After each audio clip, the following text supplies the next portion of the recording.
Ambitious approach کے ساتھ آئے تھے کہ ہم نے لائبلٹیز کو بھی ختم کرنا ہے اور اداروں کے اندر ایڈمنسٹریٹو کاسٹ کو بھی نیچے لے کے جانا ہے.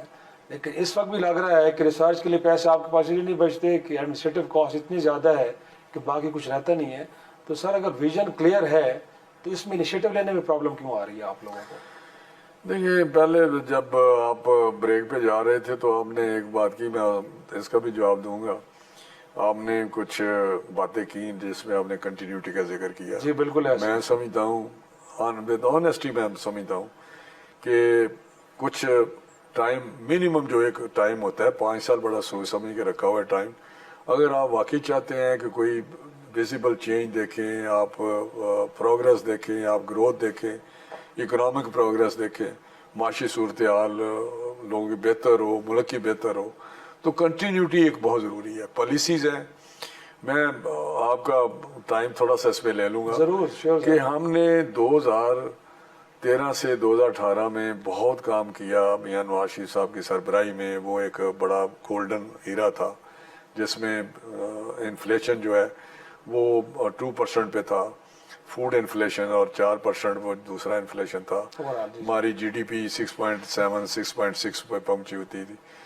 کوئی ایسا سیکٹر نہیں تھا جس میں آپ کو بہتری یا پروگرس نظر آ رہی تھی. اس طرح انفراسٹرکچر آپ نے بنائے. بہت سارے ہمارے پروجیکٹ تھے جو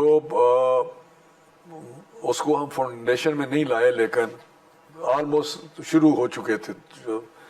تو جب 2018 میں چینج آئی تو وہ سارے کاٹ دیے گئے. تو میں مثال دیتا ہوں میرے اپنے حلقے میں کنٹینیوٹی کی بات کرنے لگا ہوں کہ پالیسیز کی کنٹینیوٹی. کہ میرے حلقے میں 6 پروجیکٹس ہے جو پی ٹی اے کی گورنمنٹ نے عمران خان کے سمجھ لو اس نے پولیٹیکل ریزن پہ ختم کر دیے. اور جب ہم نے دوبارہ پی ٹی اے کی گورنمنٹ آئی تو ان کو ریوائیو کیا. شہباز صاحب نے بہت ہی اہم تھے. جس طرح میرے ایک اگر لاہور آپ جاتے ہیں تو ایک امامیہ کالونی کے ریلوے پھاٹک تھا. 2 کلومیٹر لائن ہوتی تھی، گھنٹہ کھار ہوتے تو فلائی اوور تھا. تو اس کی کاسٹ 1.2 بلین تھی اس وقت. جب دوبارہ ریوائیو کی تو 3.6 بلین ہو گئی. قومی خزانے پہ اس طرح بوجھ پڑا. یہ بہت سارے ایسے مثالیں دیتے ہیں عوامی امنیت کے منصوبے تھے. عوامی امنیت کیا بالکل دوسرے نہیں تھے. جس طرح کوئی انٹرچینج تھا یا دوسری چیزیں تھی یا تو اس طرح پورے پاکستان سے بنوایا جا رہا ہے کچھ اور کیا نہیں جس طرح پاکستان میں بہت سارے ہمارے دوسرے جو قومی اہمیت کے تھے، قومی مفاد کے تھے، وہ اس نے بند کیے. جو دوبارہ شروع کیے تو اس پہ ہنڈریڈز بلین کا کام فرق پڑ گیا. ابھی مجھے کوئی کہہ رہا تھا کہ پتہ نہیں 3 بلین کا تھا جو 23 بلین پہ پہنچ گیا ہے. ابھی اس پہ ڈسکشن ہو رہی تھی پلاننگ میں. تو کہنے کا مقصد ہے کہ کنٹینیوٹی ضروری ہے اور انشاءاللہ رائٹ ڈائریکشن پہ اگر کوئی گورنمنٹ جا رہی ہے تو اس کو موقع ملنا چاہیے بجائے انتشار کے اور فتنہ انگیزی کے یا ہر روز جو کام ہوتا ہے. لیکن سر ان کا بھی بات جو آپ نے بات کی کہ آپ کے بڑے امبیشیس ٹارگٹ تھے، اس میں کوئی شک نہیں کہ شہباز صاحب بالکل فوکسڈ ہیں اور انہوں نے آتے ہی یہ سارے جو ریفارمز ہیں اس پہ کام شروع کیا ہر سیکٹر میں.